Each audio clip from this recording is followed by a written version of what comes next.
Good morning, everybody. Hope you are doing well. It's about 5 o'clock in the morning here, and once again, I'm trying to do a video before I go to work. I need to be there by 8:30, so I need to get all my music stuff done in the morning. So, to my viewers and my subscribers that are out there, thank you for tuning in again. To my new friends that might be watching right now that have never seen this channel before, thank you so much for giving me your time, and I really do appreciate it. Please, I hope you'll take a moment to like and subscribe, and hopefully you like the content that you see today, or maybe other things that you see posted as well. So let's get right to it. Today, I'm going to talk about a new amp that I purchased, which is an Engl Ironball SE. I'm pretty excited about this.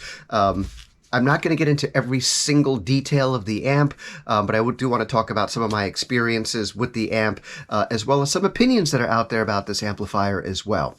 So just a little bit of history here. In my studio, I did have an Orange Dark Terror. I went through two of them. Each one of them was having power supply problems over a period of time. The good folks at Sweetwater were kind enough, since everything was under warranty, to give me all my money back, so I decided to get a Ironball SE. I will say right off the top, it is kind of expensive, $1,400 for a 20-watt amplifier.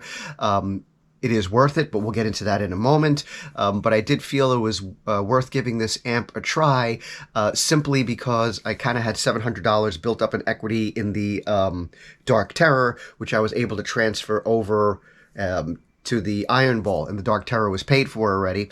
So, I really felt like I was really buying this Ironball at half price. So no more Dark Terror. I am sad to see that go, but it is what it is, what it is. So, the amp arrived, and it arrived on a Sunday. I was watching some football games, but I did pause on that.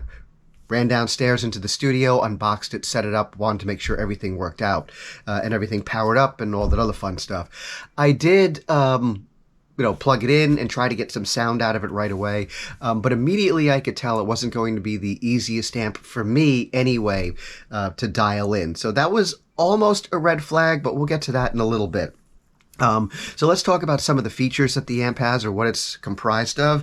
It has a clean lead channel and a clean, then it has, a clean lead channel and then a gain channel, if you will.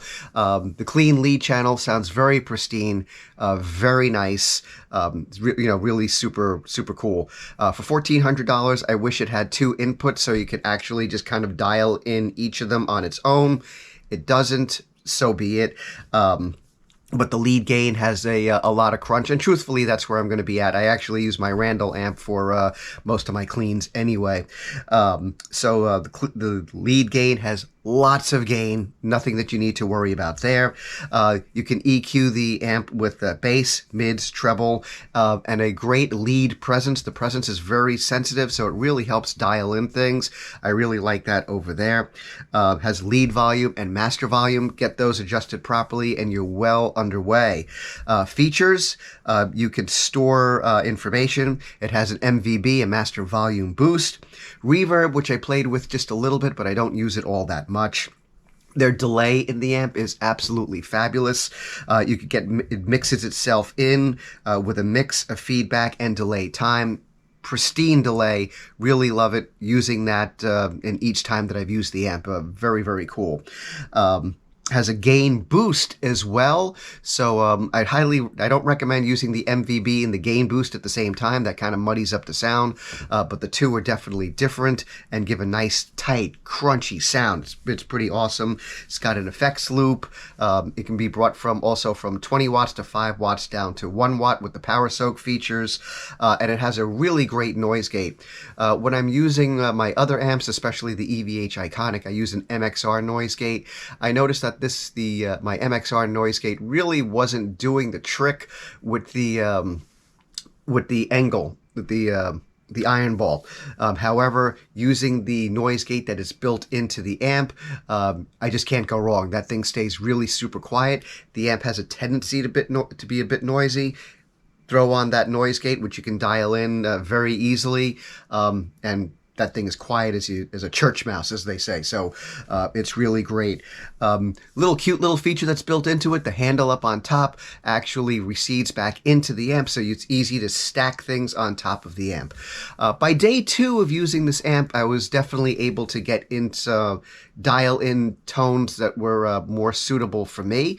I did do some research on the internet. Some people were nice enough to give me a hand with starting points with this particular amp. But I would say that is not the easiest amp to dial in, at least not for me anyway.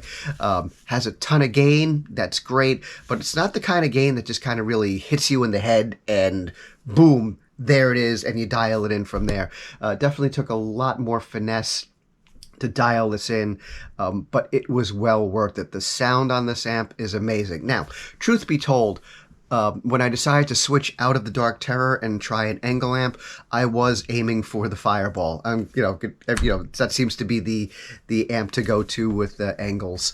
I did want the Fireball, the 25 watt. Sweetwater was out of it, so I decided to take a chance with the Ironball, figuring if I hate it, or at least don't like it, I can return it, wait for the Fireballs to come in, and and just go with that. I am so happy that I went with the Ironball. Absolutely thrilled. After I got this amp going, it's amazing. Volume-wise, it can crank. In my studio, there's really not a need for me to be cranking anyway. I don't consider this a great live on stage amp. I'll leave that for my Iconic. However, you could still use it on stage, but I would stick with the Iconic for that. But for in my studio, this thing is giving out an amazing tone, amazing crunch, and it's just tight as hell. And there's zero disappointment in this amplifier. It's just absolutely amazing. Sometimes I'm a bit beyond words about how this thing sounds, and I am going to play a video of the first thing that I recorded with this amp at the end of this video so you could get a feel for it. Something that I wanted to discuss, though, about the Ironball is the perception of the Ironball. Something I was reading online over and over again. Not only was I reading it, people were telling me this. People were saying they don't like the Ironball because it doesn't sound or act like the Fireball, or doesn't sound or act like the Savage. Well, I think that's the point. The Ironball is the Ironball. The Ironball is not supposed to mimic the Fireball, the Savage. I believe they have the Invader or the Blackmore version of their amps. It's not supposed to be that. The Ironball is just that. It's an Ironball, in this case, Ironball SE, with its own set of features and its own job to do. I think Engl did the right thing here and hit a home run by creating another high-gain amp that comes across a little differently. Otherwise, why build it? They already have the Fireball. They already have the Savage. Why would they want to do that again? So they made the Ironball. It's designed a little bit different. It feels different, has a little bit of a different tone, but yet at the same time has all the characteristics of a high-gain amp that's tight as hell and crunchy as hell and, just kind of basically knock your balls off with great tone. Yeah, it is pricey, but it is what it is. I think the price is up because it's just very well constructed and has so many features built into it.